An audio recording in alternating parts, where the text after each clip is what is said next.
During the end of the Sumeru Archon quest, we got our first look at an upcoming character, Kaveh. And while the reaction to him wasn't negative, there was one sentiment that many people shared. He looks like a 4-star character. He's giving off 4-star vibes. Kaveh is going to be a 4-star. Don't get me wrong, people really like the way that he looks, but almost everyone is 100% sure he is not a 5-star. But what about him screamed that so loudly and so clearly to so many people? I decided that I need some answers.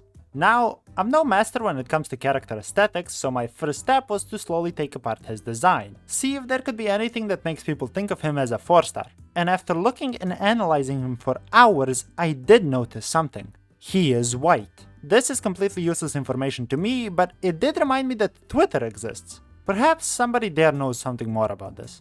Unfortunately, I forgot that Twitter is a place where ideas go to die, and having a genuine discussion on something there is akin to finding a big content creator that isn't secretly into children. It is a difficult and grueling task. Honestly, it was mostly simping and fan art, which is nice, but not very useful. So I was on my own. Looking at his face isn't much of a hint. He looks like a standard pretty boy. Although for some reason, this scene always makes me feel like I'm looking at Ito, I don't know why. Anyway, I don't think it's his hair or face that is the issue here. I think you can put his head onto a 5-star and they would still look like a 5-star. So naturally I moved on to his clothes. Now, trying to find if there is some exact culture they took these from, while having no past experience, turned out to be more of a pain than I imagined. Most I could get from Twitter is where they are not from. Searching Kaveh outfit didn't help much, and trying to Google where specific parts of his clothes are from and what they represent turned into an absolute shitshow. Vikings? Vikings. Therefore, we will have to take a way more direct approach. First of all, I don't think anybody would say that these look bad or cheap just by themselves.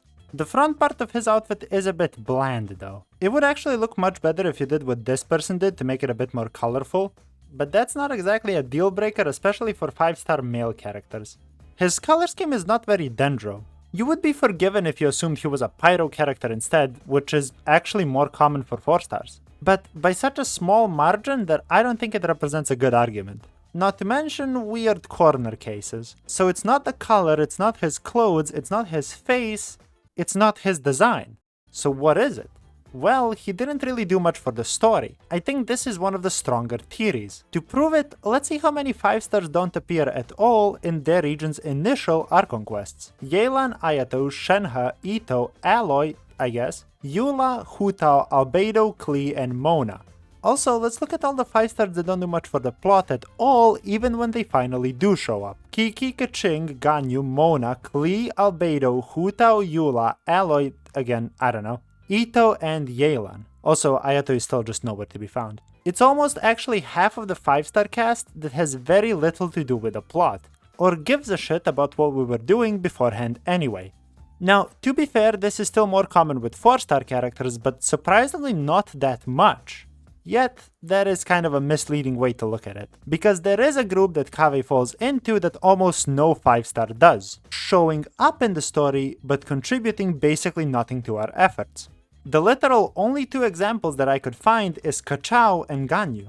And even Ganyu inviting us to the Jane Chamber is more work than Kaveh. Besides, they were both there at least for the climax, which Kaveh just spent doing nothing. So, I think this theory actually has merit. Another one is his fighting ability. Now, it's true that we never saw him fight anyone, at least not with weapons, so we have no clue what his fighting capabilities are. Yet, it seems simple to conclude that he has very little fighting ability. His passion seems to be design more than combat, which makes sense, but Kiki, Yoimiya, and Nilou are the only 5-stars you can make an argument would not be able to throw hands even if asked of them. But there is way more 4-stars that couldn't give less of a shit about fighting anyone if it was for anything that's not their survival. And he fits there quite well. Also, finally, clue number 3 is quite simple, yet quite damning. There is just too many Sumeru characters people expect to be 5-stars. Alhaitham and Dea are both very important to the plot and fan favorites, so it would be weird for them to be 4-stars. Also, we know that Skara is coming to the game next patch, and there is no shot a Harbinger is going to be a 4-star. These banners need someone who is going to be the 4-star for that banner. And Kaveh is just inconsequential enough to the plot, just weak enough, and just nice looking enough, that you can see him as a 4-star that will be on someone else's banner. Hopefully Alhaitham's, cause that would be funny.